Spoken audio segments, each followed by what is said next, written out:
Convido os irmãos a se colocarem de pé, em reverência à palavra do Senhor. E vamos abrir a Bíblia em Êxodo, no capítulo 40.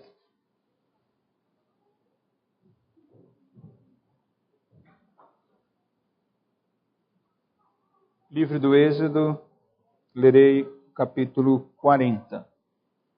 O último capítulo do livro de Êxodo.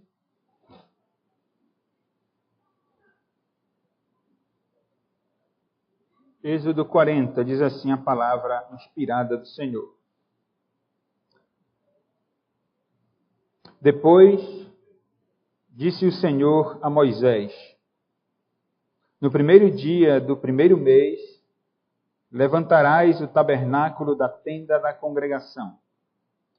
Porás nele a arca do testemunho e a cobrirás com o véu. Meterás nele a mesa e porás por ordem as coisas que estão sobre ela. Também meterás nele o candelabro e acenderás as suas lâmpadas. Porás o altar de ouro para o incenso diante da arca do testemunho e pendurarás o reposteiro da porta do tabernáculo. Porás o altar do holocausto diante da porta do tabernáculo da tenda da congregação. Porás a bacia entre a tenda da congregação e o altar, e a encherás de água. Depois, porás o átrio ao redor, e pendurarás o reposteiro à porta do átrio. E tomarás o óleo da unção, e ungirás o tabernáculo e tudo o que nele está, e o consagrarás com todos os seus pertences, e será santo. Ungirás também o altar do holocausto e todos os seus utensílios, e consagrarás o altar, e o altar se tornará santíssimo. Então ungirás a bacia e o seu suporte, e a consagrarás. Farás também chegar Arão e seus filhos à porta da tenda da congregação, e os lavarás com água. Vestirás Arão das vestes sagradas, e o ungirás, e o consagrarás para que me oficie como sacerdote. Também farás chegar seus filhos, e lhes vestirás as túnicas, e os ungirás como ungiste seu pai, para que me oficiem como sacerdotes. Sua unção lhes será por sacerdócio perpétuo durante as suas gerações. E tudo fez Moisés, segundo o Senhor lhe havia ordenado. Assim o fez. No primeiro mês do segundo ano, no primeiro dia do mês, se levantou o tabernáculo. Moisés levantou o tabernáculo, e pôs as suas bases, e armou as suas tábuas, e meteu nele as suas vergas, e levantou as suas colunas. Estendeu a tenda sobre o tabernáculo, e pôs a coberta da tenda por cima, segundo o Senhor ordenara a Moisés. Tomou o testemunho, e o pôs na arca, e meteu os varais na arca, e pôs o propiciatório em cima da arca. Introduziu a arca no tabernáculo, e pendurou o véu do reposteiro, e com ele cobriu a arca do testemunho, segundo o Senhor ordenara a Moisés. Pôs também a mesa na tenda da congregação, ao lado do tabernáculo, para o norte, fora do véu, e sobre ela pôs em ordem os pães da proposição, o candelabro defronte da mesa, ao lado do tabernáculo para o sul, e preparou as lâmpadas perante o Senhor, segundo o Senhor ordenara a Moisés. Pôs o altar de ouro na tenda da congregação, diante do véu, e acendeu sobre ele um incenso aromático, segundo o Senhor ordenara a Moisés. Pendurou também o reposteiro da porta do tabernáculo, pôs o altar do holocausto à porta do tabernáculo da tenda da congregação, e ofereceu sobre ele holocausto e oferta de cereais, segundo o Senhor ordenara a Moisés. Pôs a bacia entre a tenda da congregação e o altar, e a encheu de água para se lavar. Nela Moisés, Arão e seus filhos lavavam as mãos e os pés, quando entravam na tenda da congregação e quando se chegavam ao altar, segundo o Senhor ordenara a Moisés. Levantou também o átrio ao redor do tabernáculo e do altar e pendurou o reposteiro da porta do átrio. Assim, Moisés acabou a obra. Então, a nuvem cobriu a tenda da congregação e a glória do Senhor encheu o tabernáculo. Moisés não podia entrar na tenda da congregação porque a nuvem permanecia sobre ela e a glória do Senhor encheu o tabernáculo. quando a nuvem se levantava de sobre o tabernáculo, os filhos de Israel caminhavam avante em todas as suas jornadas. Se a nuvem, porém, não se levantava, não caminhavam até o dia em que ela se levantava. De dia, a nuvem do Senhor repousava sobre o tabernáculo, e de noite havia fogo nela, à vista de toda a casa de Israel, em todas as suas jornadas. Irmãos e irmãs, podem sentar, e assentados vamos orar. Pedir a graça de Deus para a pregação da palavra. Senhor Deus, Todo-Poderoso, Pai Eterno, com muita alegria, Senhor, com gratidão no nosso coração é que nós nos aproximamos do Senhor, adentramos o Santo dos Santos, com intrepidez, com confiança no perfeito sumo sacerdote. E assim, Senhor, nós apresentamos a Ti, Senhor, as nossas ofertas na pessoa do nosso Senhor e Salvador Jesus Cristo. Adentramos, Senhor, a Tua presença neste dia solene, dia do Senhor, para logo pela manhã, Senhor, prestar serviço, prestar culto, Te adorar, bendizer o Teu nome, louvar a Tua pessoa, porque Tu és bondoso, longânimo, misericordioso. Tu tens sido benigno para conosco, a Tua graça, a Tua misericórdia são as razões de nós não sermos consumidos, porque pecamos, Senhor, todos os dias, por pensamentos, pecamos quando nos omitimos, pecamos quando agimos contra a Tua vontade, e por isso não temos, Senhor, dignidade própria, nem temos o que Te oferecer nesta manhã por nós mesmos, porque, na verdade, somos dignos do inferno, da condenação da nossa alma, mas Te damos graças, Senhor, por Cristo Jesus. É nele que confiamos, a Ele um dia depositamos, Senhor, toda a nossa vida, a esperança, não apenas neste mundo, mas a esperança da vida eterna, tendo sido objeto, Senhor, da Tua graça, do Teu favor, da operosidade do Teu Espírito Santo, nós então nos prostramos, Senhor, nos curvamos diante do Senhor dos Senhores, do Rei dos Reis, nosso sacerdote perfeito, Teu Filho unigênito, nosso amado Salvador Jesus Cristo. Em nome dele nós nos reunimos, Senhor. E Te suplicamos que a glória do Senhor se faça presente neste culto, que tudo que estamos prestando ao Senhor seja fruto da gratidão do nosso coração, Senhor.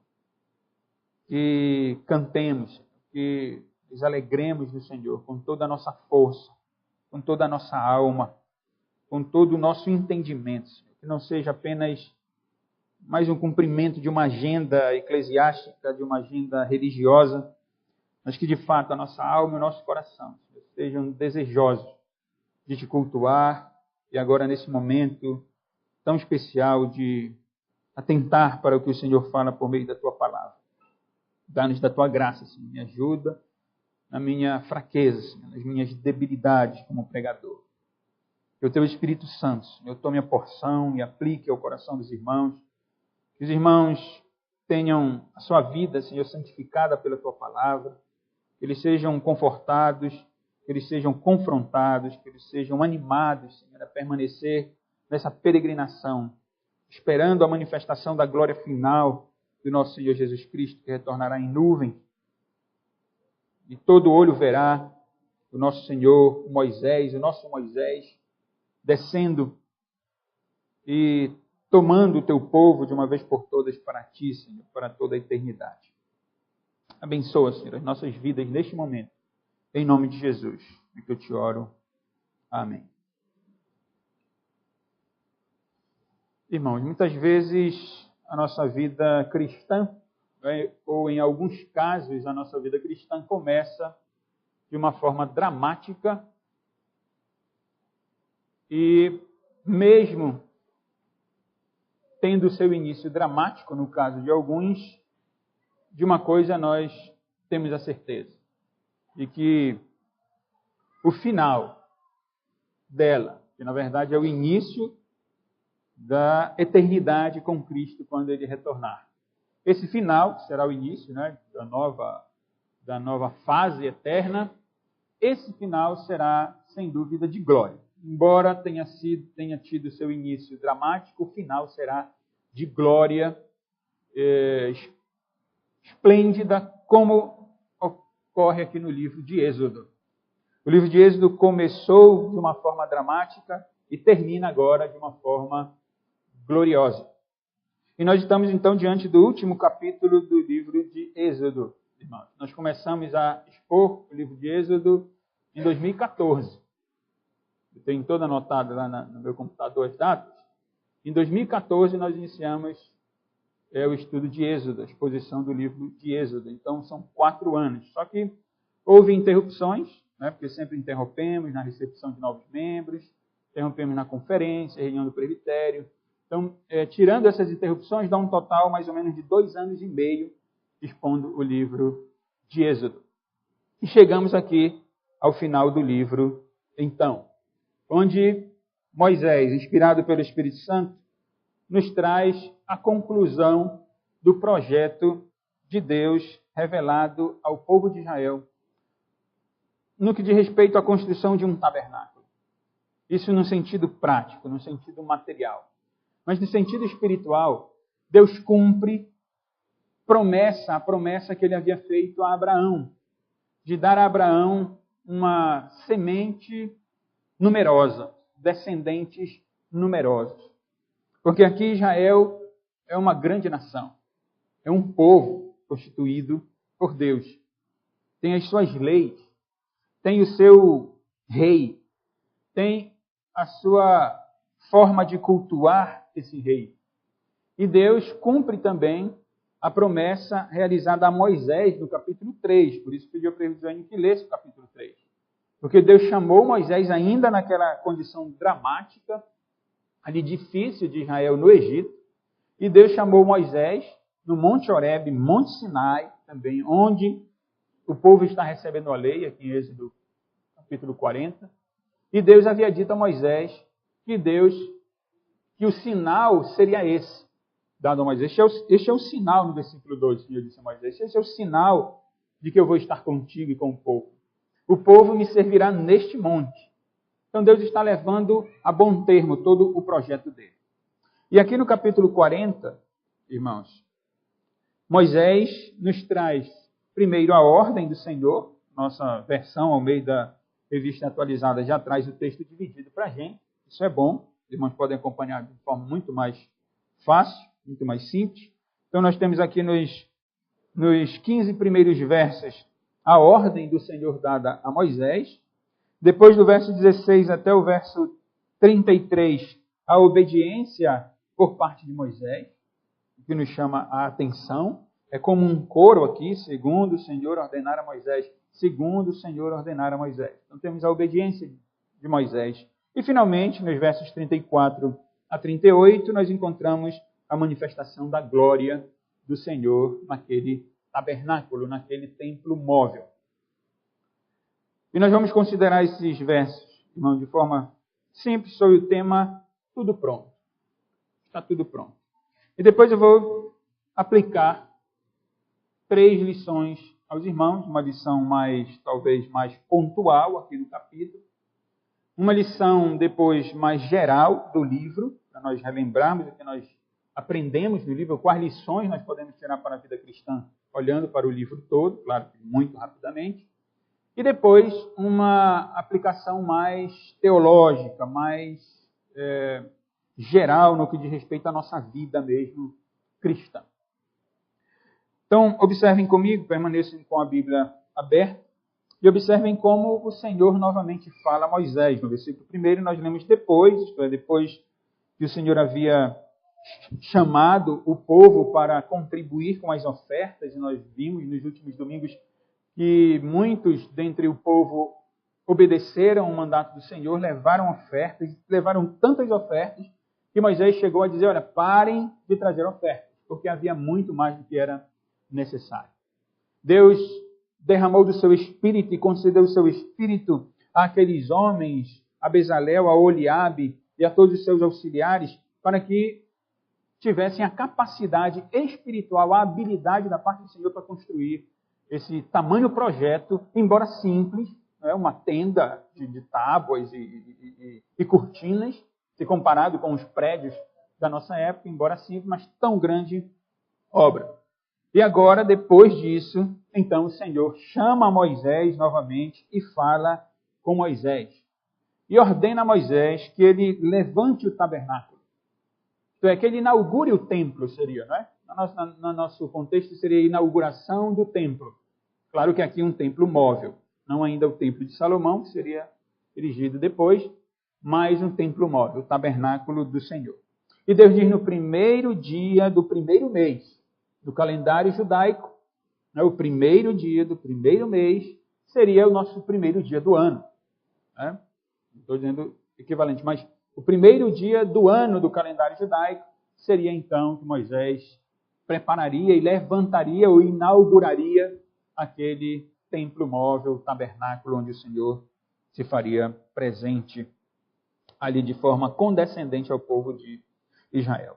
E aqui Moisés traz, não há por que nos determos aqui, ele traz o resumo de todos os elementos, ou melhor, ele traz os elementos que deveriam estar dentro da arca. Passamos naquela parte, né, antes do pecado de Israel, do capítulo 32, nós vimos, quando o Senhor apresentou o projeto a Moisés, nós vimos peça por peça, aqui eu trouxe slides para que os irmãos acompanhassem todos os elementos. Então aqui basta nós apenas lembrar quais são os elementos. E se os irmãos observarem, Moisés escreve aqui no capítulo 40 os elementos a partir do Santo dos Santos. Enquanto no projeto nós estudamos o átrio e alguns elementos dentro do átrio, depois a tenda da congregação, aquela tenda menor, o tabernáculo menor, aqui Moisés traz desde o Santo dos Santos até a porta do átrio maior. E ele traz então a arca, no versículo 3, juntamente com o véu que separava o local santo do Santo dos Santos, depois a mesa com o candelabro e suas lâmpadas, versículo 4, versículo 5, o altar de ouro para o incenso, aqui no local santo, o altar de ouro com incenso, o reposteiro da porta do tabernáculo, isto é, a cortina da entrada daquele tabernáculo menor. E aí depois ele passa para o átrio, no versículo 6, o altar do holocausto, que seria aquele altar primeiro lá da entrada, e depois a bacia e o altar. A bacia que ficaria entre a tenda da congregação, a tenda do encontro, e o altar, como os irmãos veem aqui no versículo 7. No versículo 8, o átrio e o reposteiro, isto é, o véu, ou a cortina melhor, de entrada do tabernáculo maior. E aqui ainda, nessa primeira parte do capítulo 40, que nós estamos estudando, o Senhor ordena que tudo seja ungido com o óleo preparado para esse fim, com o intuito de que, irmãos, tudo fosse consagrado a Deus. Então, esses elementos, eles são do uso ordinário. Quando nós celebramos a Santa Ceia, normalmente nós oramos, pedindo que Deus separe os elementos do pão e o vinho do uso ordinário para a observância do sacramento. Esses elementos são elementos ordinários, trazidos, irmãos, lembram dos versículos anteriores, dos capítulos anteriores, onde as mulheres teciam e levavam. Onde os príncipes, os principais de Israel, os homens mais ricos, dentro da justiça de Deus, do princípio, do equilíbrio da justiça de Deus, os mais ricos levavam as pedras de ônix, as pedras valiosas, as pessoas mais simples levavam o que podiam levar para a construção do tabernáculo. Só que agora, esses elementos saem do uso ordinário, do uso comum, para um uso específico, para um uso extremamente espiritual. Por meio desses elementos perecíveis, o Deus que é eterno, o Deus que transcende todas as coisas, o Yahvé, Jeová, o Senhor que está acima de tudo e de todos, ele se fará presente por meio desses elementos perecíveis, por meio desses elementos ordinários, que agora, recebendo o óleo da unção, lembra os irmãos que o óleo era uma figura usada comumente para a consagração de reis, de sacerdotes, isto até no mundo antigo mesmo. E por isso a unção do óleo então aponta e mostra para o povo de Israel que esses elementos são separados. Esses elementos têm uma função especial. E além dos elementos, também o Senhor ordena a Moisés que traga Arão e seus filhos, com as suas vestes sagradas, com as suas túnicas, e que eles se lavem, então sejam lavados, ou se lavem, melhor, eles mesmos iriam se lavar aqui, para poderem, então, de modo esplêndido, cultico, oficiarem diante de Deus, ou como intercessores entre Deus e os homens ali na sua função. No segundo momento, como eu disse aos irmãos, nós temos então a obediência de Moisés. Porque nós lemos que Moisés fez tudo segundo o Senhor lhe havia ordenado. Permitam-me ler esses versículos mais uma vez, a partir do verso 16, para que os irmãos acompanhem, e quando os irmãos estiverem lendo em casa, como eu fiz quando estava lendo aqui, que os irmãos imaginem toda a cena, né? Que não seja uma leitura apenas corrida, mas imaginando a cena, como se estivéssemos vendo o filme mesmo. O Senhor diz no verso 16, e tudo fez Moisés segundo o Senhor havia ordenado, assim o fez, esse é o resumo. E ele diz, no primeiro mês do segundo ano, no primeiro dia do mês, se levantou o tabernáculo. Então o tabernáculo foi erigido, irmãos. Como ele foi erigido? Moisés levantou o tabernáculo e pôs as suas bases, e armou as suas tábuas, e meteu nele as suas vergas, e levantou as suas colunas. Estendeu a tenda sobre o tabernáculo e pôs a coberta da tenda por cima. Aí Moisés, autor do livro, diz, segundo o Senhor ordenara a Moisés. Os irmãos conseguem acompanhar o movimento no texto? Por isso que essa versão é uma das melhores, porque ela permanece com a ordem do texto original hebraico. Ela permanece querendo dar a ideia de movimento. Num texto mais moderno, as versões bíblicas trazem um resumo apenas. E Moisés fez isso, e diz no final, tudo como o Senhor havia ordenado. A ideia está fiel. Como na pregação, não mencionamos detalhes, peculiaridades, mas o texto ele foi escrito exatamente com esse objetivo, de que os leitores pudessem enxergar o movimento de Moisés trabalhando para o Senhor e fazendo tudo de acordo com a vontade de Deus. Versículo 20. Tomou o testemunho, isto é, as tábuas, aquelas duas novas tábuas que Deus havia dado a Moisés, porque Moisés tinha quebrado as duas anteriores em novembro. Tomou o testemunho e o pôs na arca. E meteu os varais na arca. E pôs o propiciatório em cima da arca. Ele tampou a arca. Introduziu a arca no tabernáculo e pendurou o véu do reposteiro. E com ele cobriu a arca do testemunho. Segundo o Senhor ordenara a Moisés. Moisés está trabalhando, irmão. Quando nós lemos de Êxodo 40, 16 até o 33, nós encontramos Moisés suando a camisa. Os irmãos conseguem ver isso? Moisés não está de braços cruzados. Moisés está trabalhando para o Senhor. Ele está realizando o projeto de Deus. Versículo 22. Pôs também a mesa na tenda da congregação ao lado do tabernáculo para o norte, fora do véu. Está falando do local santo. E sobre ela pôs em ordem os pães da proposição, o candelabro defronte da mesa, ao lado do tabernáculo para o sul, e preparou as lâmpadas perante o Senhor, segundo o Senhor ordenara a Moisés. Os irmãos percebem que Moisés aqui é sacerdote? Moisés é o sacerdote aqui. Veja que ele está agindo como um sacerdote. Embora Arão e seus filhos fossem, ou tenham sido, melhor na narrativa, consagrados a esse serviço, mas é Moisés o primeiro que está fazendo isso aqui. Versículo 26, pôs o altar de ouro na tenda da congregação, diante do véu, acendeu sobre ele o incenso aromático. Lembra os irmãos que isso aqui é a figura das orações, segundo o Senhor ordenara a Moisés. Pendurou também o reposteiro da porta do tabernáculo, pôs o altar do holocausto à porta do tabernáculo da tenda da congregação, e ofereceu, vejam o que Moisés faz, e ofereceu sobre ele holocausto e oferta de cereais. Então Moisés não apenas armou, claro, não sozinho, né? Todos os homens estavam auxiliando, Moisés certamente, mas ele constrói tudo, depois de tudo construído, depois de tudo colocado no seu lugar, ali no local santo, no local do Santo dos Santos, Moisés sacrificou os animais.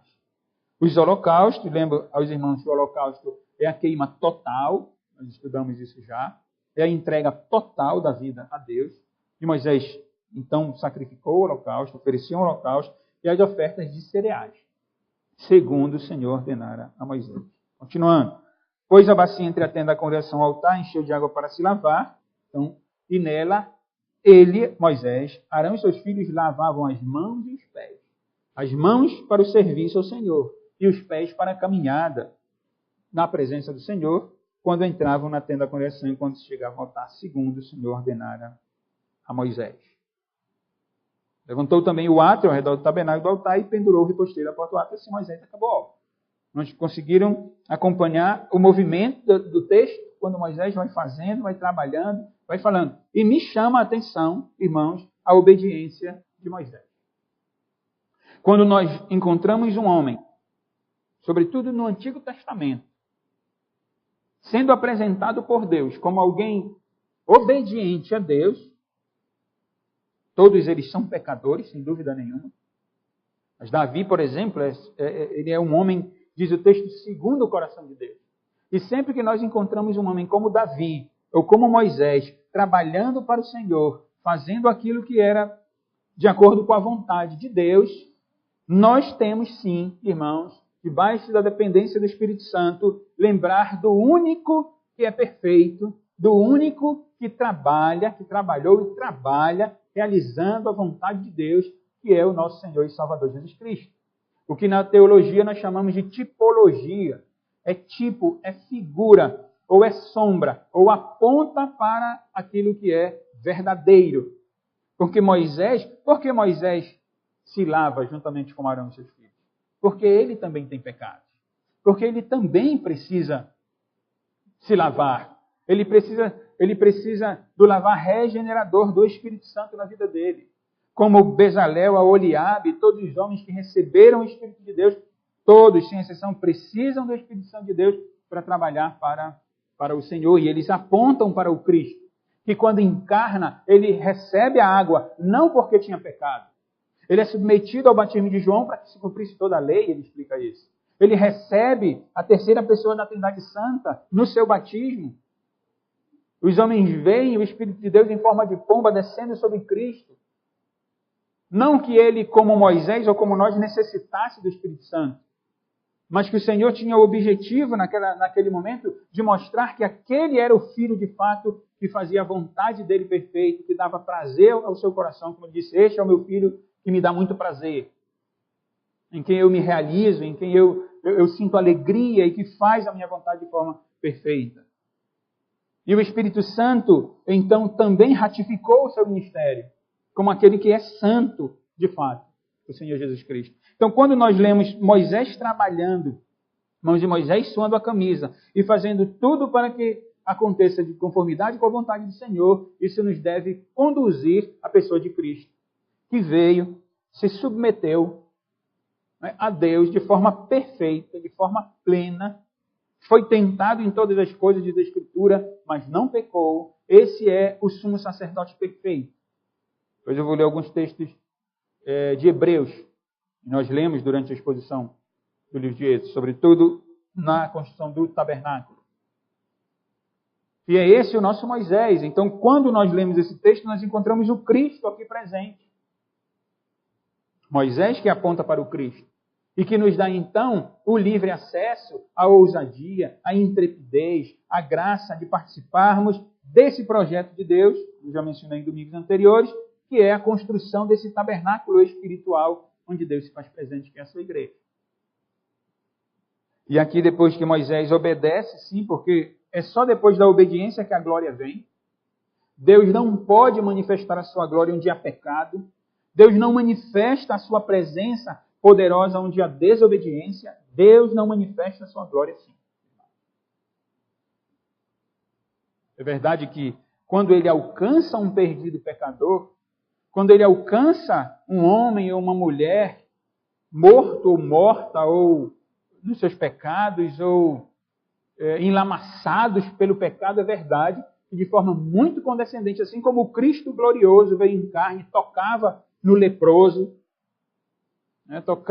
permitia que a mulher do fluxo de sangue com a hemorragia tocasse nas suas vestes, ele se deparava com um coxo, tocava neles. É verdade que Deus faz isso quando ele quer alcançar, porque ele tem que fazer isso, não há outro meio. O Deus glorioso condescende. E aí ele então se aproxima do homem pecador, o santifica e toma para si. Mas uma vez que o povo já está congregado, uma vez que esses que foram alcançados e tirados dessa condição do lamaçal do pecado, tirados da condição de rebelde diante de Deus, agora estão congregados, agora estão ouvindo a lei de Deus. Agora, nessa condição, Deus não manifesta sua glória se houver pecado deliberado no meio do povo. É necessário que haja obediência. É necessário que se atente para o que Deus diz, para que então se possa cultuá-lo, se possa aproximar dele. E nós encontramos então no final do capítulo a manifestação da glória de Deus. Então, a nuvem cobriu a tenda da congregação e a glória do Senhor encheu o tabernáculo. O esplendor, o brilho, a beleza. Os irmãos lembram lá no início, quando Deus, na sua providência, conduziu o povo de Israel aos pés do Monte Sinai, que o monte estremeceu, houve clangor de trombeta, houve relâmpagos, houve trovões, e o povo com medo, e Deus dizendo, ninguém pode se aproximar daqui. E eles viram então a glória de Deus naquele monte. Essa glória, agora ela vem para o tabernáculo. É a mesma glória que dá temor e tremor aos homens. Tanto dá temor e tremor aos homens, que o versículo 35 nos diz que Moisés não podia entrar na tenda da congregação. Porque a nuvem permanecia sobre ela e a glória do Senhor enchia o tabernáculo. Por que Moisés não pode entrar na tenda, irmão? Porque só Deus pode manifestar a sua... Porque Deus manifesta a sua glória por Ele mesmo. Por isso que Moisés não, aqui, não é nesse momento de inauguração do templo ou levantamento do tabernáculo, Deus está mostrando a Israel que ele sozinho, o Deus triuno, não é? O único Deus verdadeiro, Pai, Filho e Espírito Santo, se faz presente no tabernáculo. Moisés, Arão, os seus filhos sacerdotes não participam desse momento, porque a glória é só do Senhor Deus. É Ele, unicamente Ele, o Todo-Poderoso é que está se manifestando ao povo. E aí lemos que o Senhor, aqui Moisés nos dá um resumo não apenas dessa inauguração, mas ele, antes de continuar sua narrativa, de Levítico, depois Números e Deuteronômio, ele resume toda a trajetória do povo de Israel, até chegar à terra prometida, porque essa é a promessa final de Deus. Deus aqui conclui o ciclo, a primeira parte, porque Levítico vai trazer peculiaridades, especificidades acerca dos sacrifícios. Mas nesse primeiro momento o Senhor conclui a ideia do culto, como ele deve ser cultuado, como ele deve ser adorado. E Moisés então interrompe essa narrativa para dar o resumo de toda a trajetória de Israel. E ele nos diz que quando a nuvem se levantava de sobre o tabernáculo, então os filhos de Israel caminhavam avante em todas as suas jornadas. Se a nuvem, porém, não se levantava, então ela ficava ali, não caminhavam até o dia em que ela se levantava. E isso era de dia e de noite. De dia, a nuvem do Senhor repousava sobre o tabernáculo. De noite havia fogo nela. Luz. A glória do Senhor por meio da nuvem, o brilho na nuvem. E à noite estava escuro no deserto, escuridão total. Era o fogo. Porque Deus é luz, diz o apóstolo João. Deus é luz. Nele não há trevas nenhuma. E Deus está manifestando a sua glória no meio do povo. Havia fogo nela, à vista de toda a casa de Israel, em todas as suas jornadas. Todos os israelitas, irmãos, todos viam a glória de Deus e sabiam que Deus estava presente no meio do seu povo e que estava conduzindo o seu povo. Vejam que a nuvem e o fogo é uma manifestação visível da glória de Deus. Capítulo 3. Não foi que Deus se manifestou a Moisés? Moisés estava ali pastoreando, de ovelhas, de animais de seu sogro, e viu uma sarça lá no monte, neste monte aqui, que não se consumia. Curioso, disse, por que a sarça não se consome? Ela não é consumida. Eu vou lá ver o que é isso. E quando ele se aproxima, como os irmãos leram no início, Moisés, tira a sandália do teu pé, Moisés. O local aqui é santo. O Senhor está presente. É o que está ocorrendo aqui. Cumprimento de Êxodo, capítulo 3. onde Deus está se manifestando de forma visível ao povo de Israel agora. Outrora ele havia se manifestado a Moisés, agora ele está se manifestando a toda a congregação de Israel, irmão. Sem dúvida, mais uma figura do nosso Cristo. Porque aprove a Deus se manifestar visivelmente no rosto de Cristo, na pessoa do nosso amado Senhor e Salvador, seu Filho unigênito. Quais são as lições e aplicações para nós, irmãos, dentro desse último capítulo do livro de Êxodo? A primeira que eu quero aplicar aos irmãos, e antes fazer a pergunta, é: você tem obedecido à voz de Deus? A pergunta que eu estou fazendo é a seguinte: você tem obedecido à voz de Deus? Eu não estou perguntando se você tem obedecido pouco ou muito. Eu não estou perguntando se você tem obedecido parte dela, ou maior parte dela. Não é isso que eu estou perguntando. Eu estou perguntando se você tem obedecido à voz de Deus. Para ajudar os irmãos a responderem corretamente para si mesmo, lembremos do texto de Tiago. Tiago diz que quem tropeça num pontinho da lei, esse é culpado diante de Deus. Porque não adianta obedecer 2, 3, 4, 9 mandamentos e um desobedecer, não adianta. Aquele que quebra um ponto da lei, ele quebra toda a lei. O que lhe põe numa condição de condenável, numa condição de digno do inferno, digno do afastamento de Deus, digno da ausência da glória de Deus. Você tem obedecido a Deus? A obediência, irmãos, é fruto de confiança. Sabia?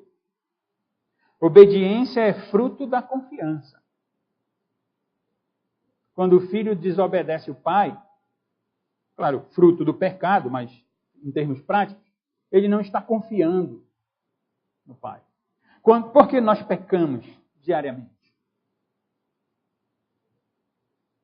Porque domingo após domingo, quando somos expostos à Escritura, quarta após quarta, quando lemos porção da Escritura inspirada, sábado após sábado, lemos bons livros teológicos que nos ensinam questões práticas na vida, como agora estamos quase para concluir o livro Deus, Casamento e Família. Por que, irmãos? Reunião após reunião, leitura após leitura, nós ainda pecamos, irmãos.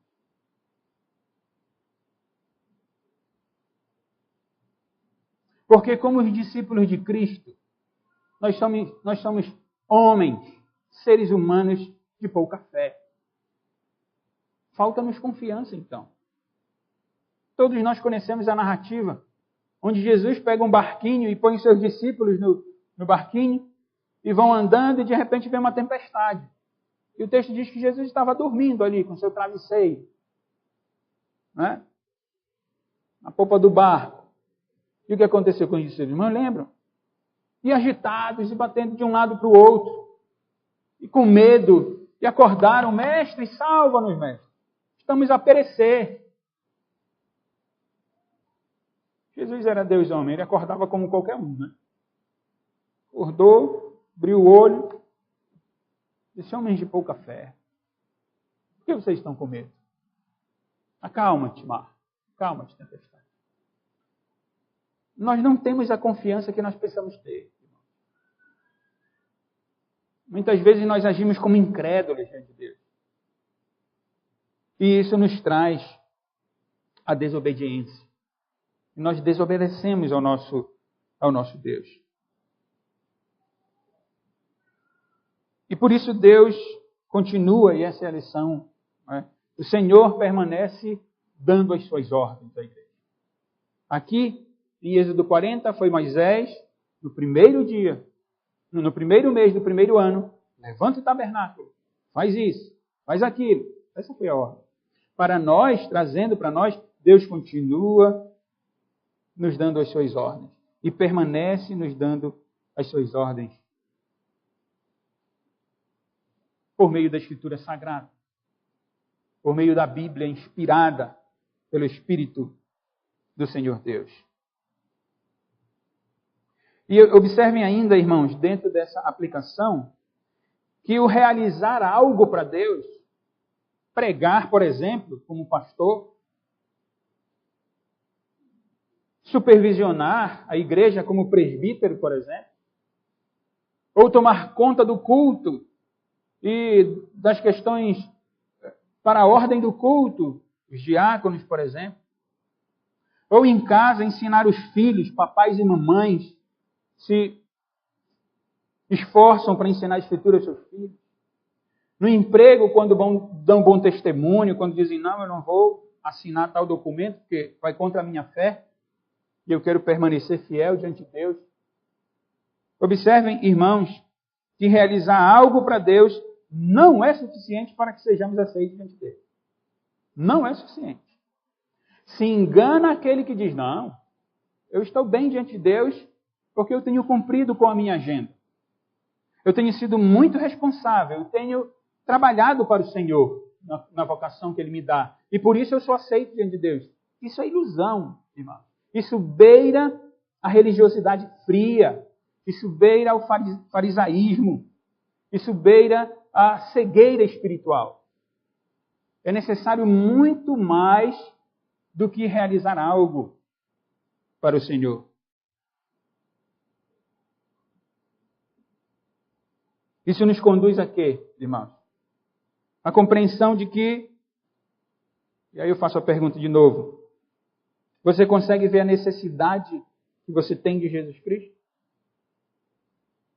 Necessidade que nós, você e eu temos de Jesus Cristo? Porque fazer algo, eu repito, não é suficiente para sermos aceitos diante de Deus. O suficiente permanece sendo unicamente Cristo. Só Ele é suficiente. Redundância, né? Ele é suficiente. Por isso nós temos a extrema necessidade, momento após momento, de comunhão com o Senhor. De comunhão com o Cristo. Que veio a este mundo e tabernaculou, é o termo que João usa. E Ele veio e se fez presente. E João diz, e vimos a glória. Glória como do unigênito do Pai. A glória que foi manifestada a Israel. Em Êxodo 40, no Monte Sinai, é a glória do Cristo encarnado. Muitos não entenderam isso, mas muitos outros entenderam. Porque os magos foram adorar o Rei dos Reis. Ainda quando bebezinho, foram levar a ele ouro, prata, não é? Bronze, mirra, especiarias. Foram levar.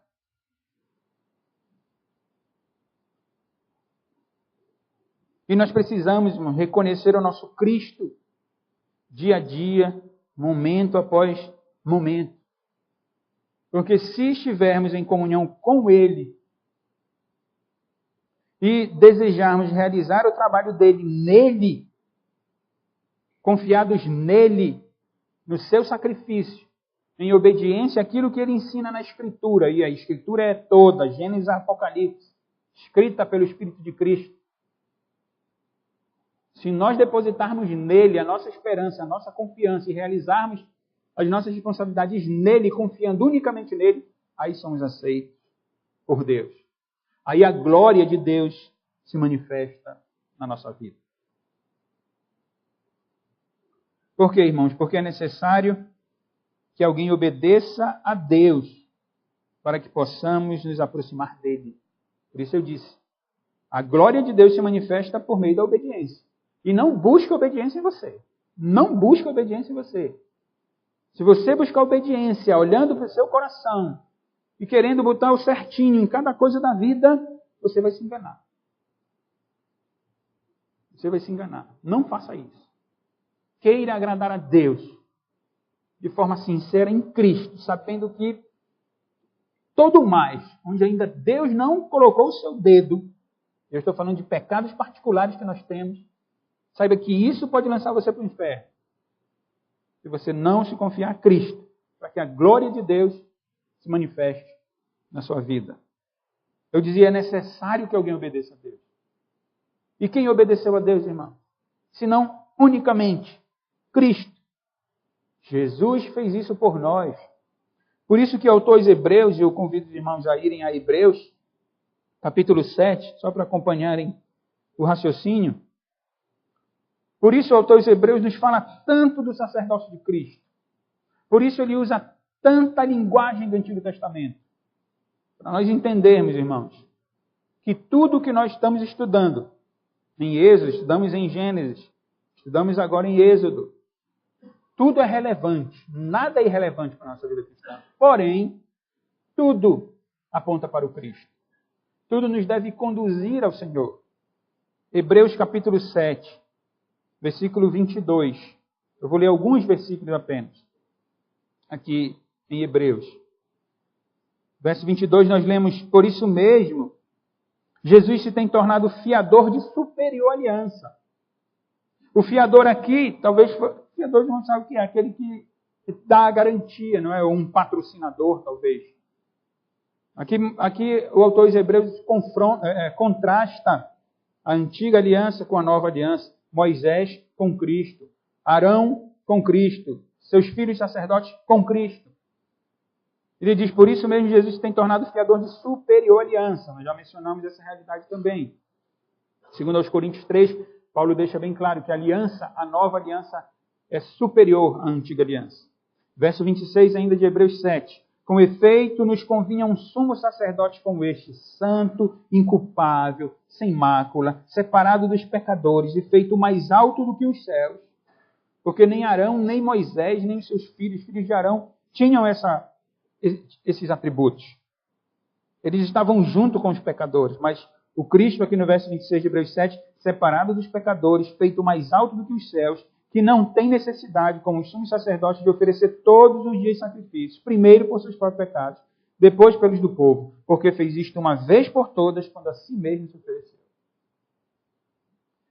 Capítulo 8, versículo 6, agora, com efeito, falando desse tempo agora, ele diz, com efeito, obteve Jesus ministério tanto mais excelente, quanto a ele também mediador de superior aliança instituída com base em superiores promessas. Ele está falando aqui não de uma promessa de uma terra prometida, não de um pedaço de terra no Oriente, onde homens estão brigando, matando, destruindo o mundo por um pedaço de terra.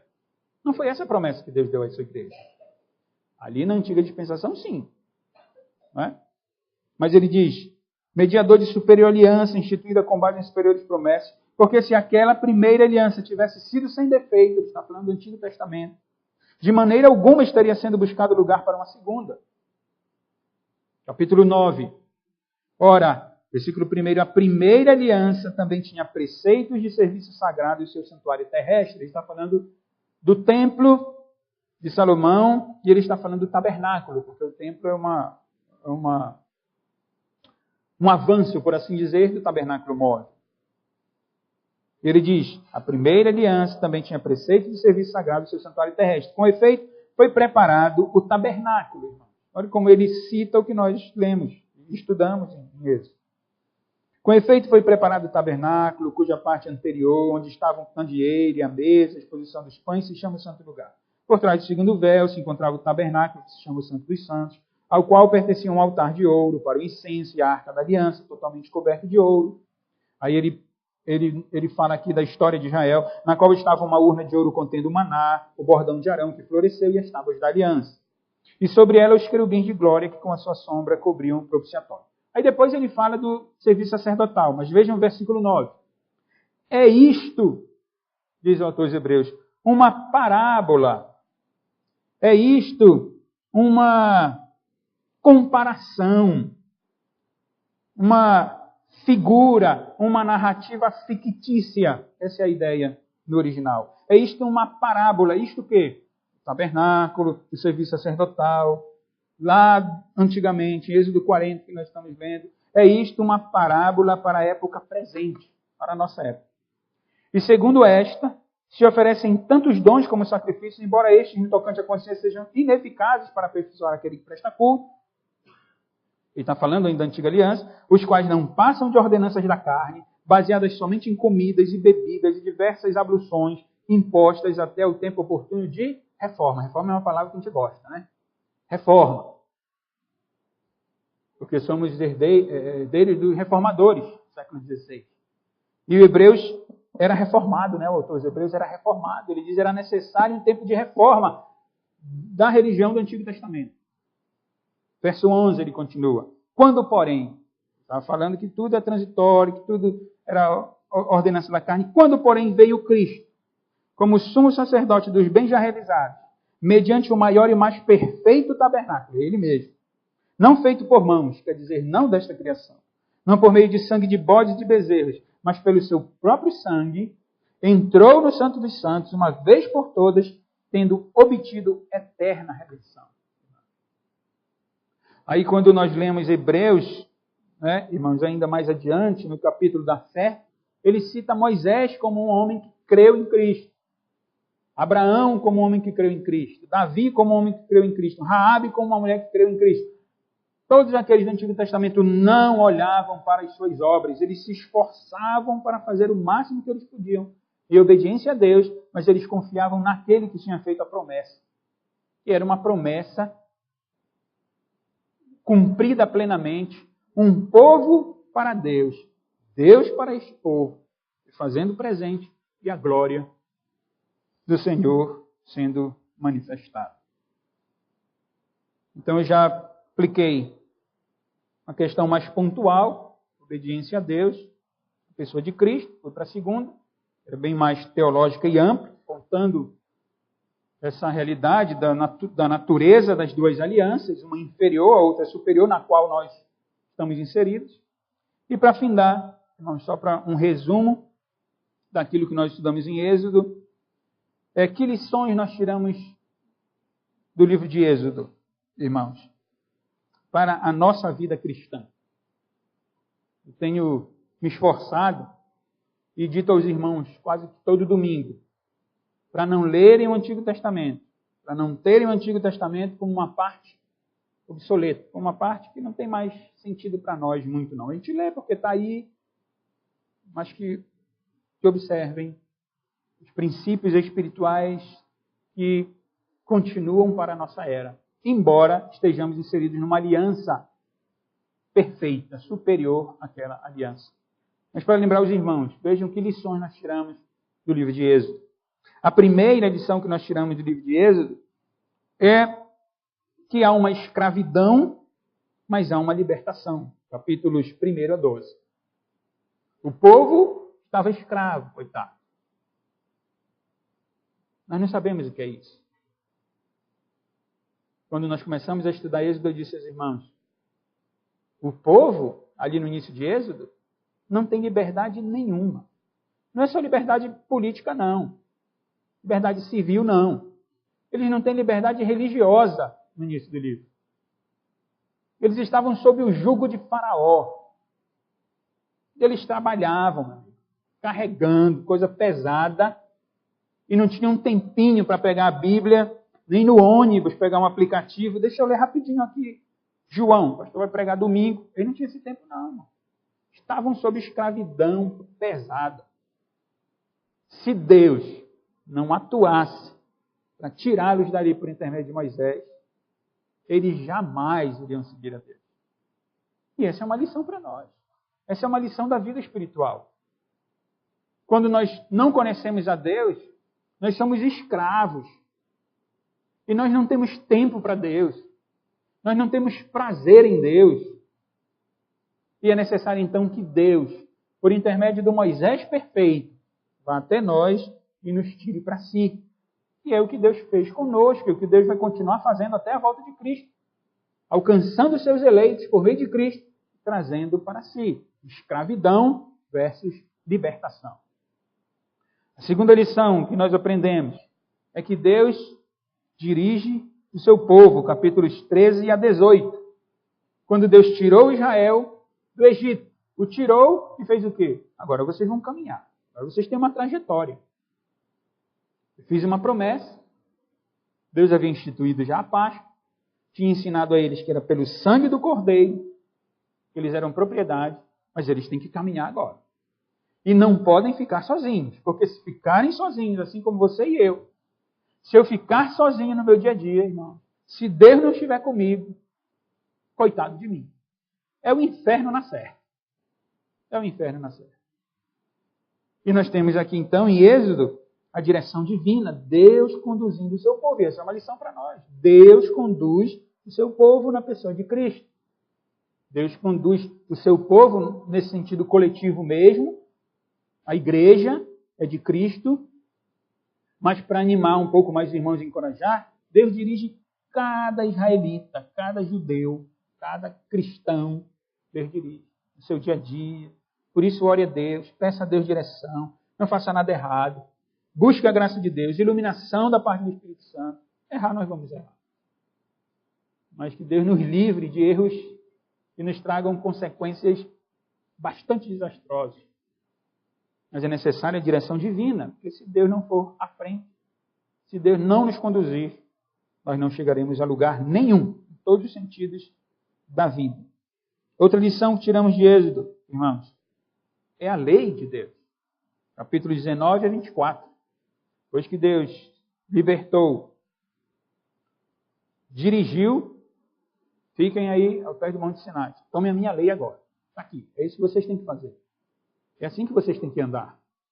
E como eu disse há pouco, na aplicação, nós temos as ordens de Deus para nós. A lei de Deus. Isto é, a Bíblia Sagrada. Os mandamentos do Senhor. Fomos libertos, somos conduzidos por Deus e precisamos da sua lei. As coisas andam juntas. Precisamos atentamente olhar para a lei. Dizer o que o Senhor ordena que eu faça. Na igreja, na família, no trabalho, na universidade, na escola, seja onde for. A lei de Deus está dada ao povo, para que ele ande. Outra lição ainda, penúltima. Pecado versus graça, capítulos 32 a 34. O povo liberto, sendo conduzido por Deus, tendo a lei de Deus, adorou o bezerro. Pecado. Não é assim na nossa vida também? Quem não tem um bezerro de ouro no seu coração? E o bezerro está lá. Mas o texto nos mostra a graça de Deus, a fidelidade do Senhor. Onde ele diz, eu escolhi esse povo é meu. Não custa nada lembrar os irmãos de que alguns pereceram, né? Depois do pecado do bezerro, Deus matou alguns. Com aqueles que ficaram, Moisés como tipo de Cristo. Deus disse, vem cá Moisés, eu vou destruir o povo. Não, Senhor, não faça isso. Lembra-te, Moisés disse, da tua aliança com Abraão, com Isaac, com Jacó. É o que Cristo faz quando intercede por nós. Quando Deus diz, eu vou destruir o Américo. Porque ele quebrou a aliança. Ele tem um bezerro. Jesus diz, lembra, Pai, da aliança que fizeste a Abraão, a Isaac e a Jacó. Domingo passado nós estudamos capítulo 17 de João. A oração sacerdotal de Cristo. E pedindo pelos seus discípulos. Que Deus os guardasse do mundo. Que Deus os guardasse do mal. Que Deus fizesse dos discípulos de Cristo um, assim como ele e o Pai eram. Pecado versus graça. Nós lemos isso em Êxodo, nós vimos isso em Êxodo. E finalmente, o culto e a presença divina. Capítulos 25 a 31 e o capítulo 35 a 40. Onde essa é a glória da igreja. O culto. No culto, Deus se faz presente. No culto, Deus fala com o povo. No culto, a glória do Senhor se faz presente. E nós aprendemos tudo isso em Êxodo, irmãos. Por isso que nós pecamos quando nós menosprezamos o dia do Senhor, menosprezamos o culto, né, como se algo mais importante do que o culto houvesse na nossa vida. Que Deus nos abençoe, irmãos.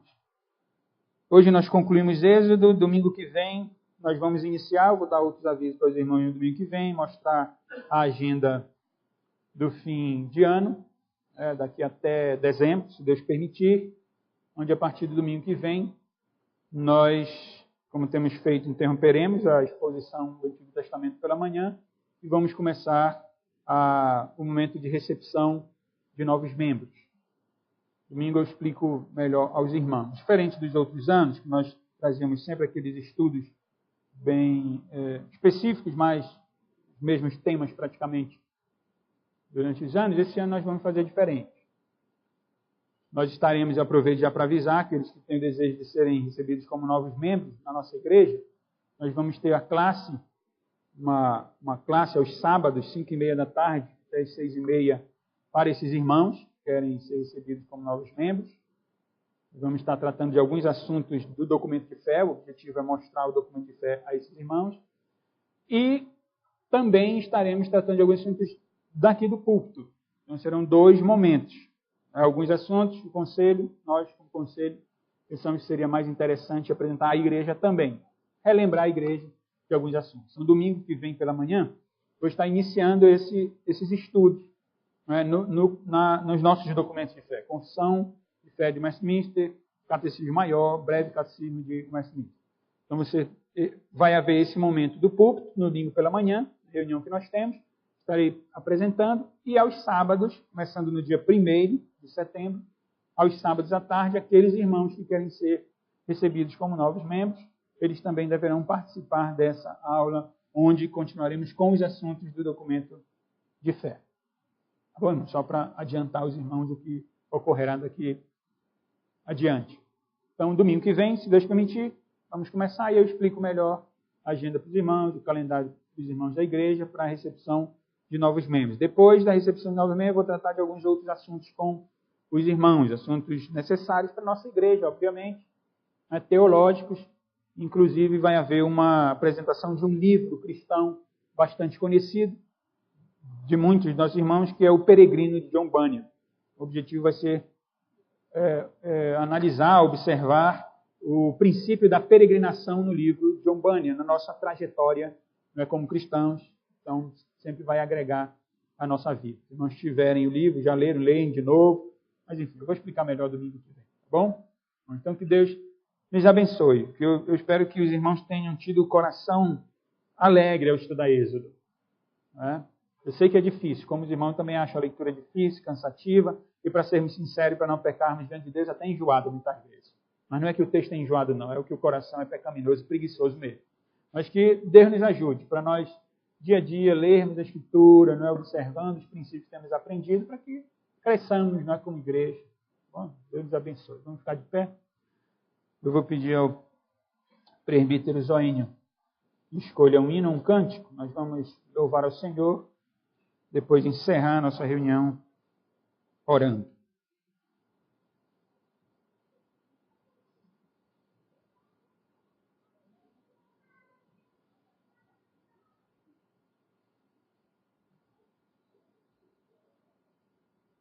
Inário número 109.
Oremos, irmãos e irmãs. Senhor nosso Deus, nosso bom pastor, somos gratos, Senhor, por esses momentos aqui na Tua presença, te cultuando, te adorando, bendizendo o Teu nome, Senhor, ouvindo verdades que enchem o nosso coração de alegria, de encorajamento, Senhor, também para a nossa trajetória, a nossa peregrinação. E traz ao mesmo tempo temor, Senhor. Obrigado, Deus, porque até aqui o Senhor nos tem ajudado. Obrigado porque, como aprendemos em uma das lições de Êxodo, Senhor, você faz presente na vida da igreja, Senhor. Te agradeço, Senhor, pela conclusão de mais um livro. Apesar das minhas fraquezas, o Senhor tem sido fiel à Tua palavra, Senhor. E tem nos ensinado coisas preciosas para a nossa trajetória, Senhor. Te pedimos que o Senhor continue abençoando, Senhor, a nossa igreja, cada irmão que aqui se congrega. Aqueles que ainda, Senhor, andam em pensamento dobro, que o Senhor os alcance, que o Senhor lhes dê a certeza da fé, a confiança verdadeira em Cristo, confiança no Senhor. Aqueles que ainda não são convertidos, Senhor, alcança-os com o Teu Espírito Santo, para que eles sejam inseridos dentro do povo da aliança, que possam receber graça da parte do Senhor. Se conosco, Senhor. Precisamos do Senhor todos os dias, em todos os momentos da nossa vida, como acabamos de cantar. Queremos o Salvador conosco todos os dias, segurando a nossa mão nos momentos de tristeza e até nos momentos, Senhor, de rebeldia e pecado nosso. Que o Senhor manifeste a Tua glória, Senhor, na nossa vida, na vida da igreja. Abençoa, Senhor, este dia, o dia do Senhor. Dá-nos alegria em Te servir, Senhor, regozijo na comunhão dos santos. Tenhamos prazer, Senhor, nisso. Vamos voltar para os nossos lares, que o Senhor nos guarde. E que à noite, Senhor, possamos retornar para ouvirmos mais acerca do Senhor. Em nome de Jesus nós choramos. Que a graça do nosso Senhor Jesus Cristo, que o amor de Deus, o nosso Pai, que a comunhão, a consolação e o poder do Espírito Santo sejam com os irmãos e com as irmãs, hoje e para sempre. Amém.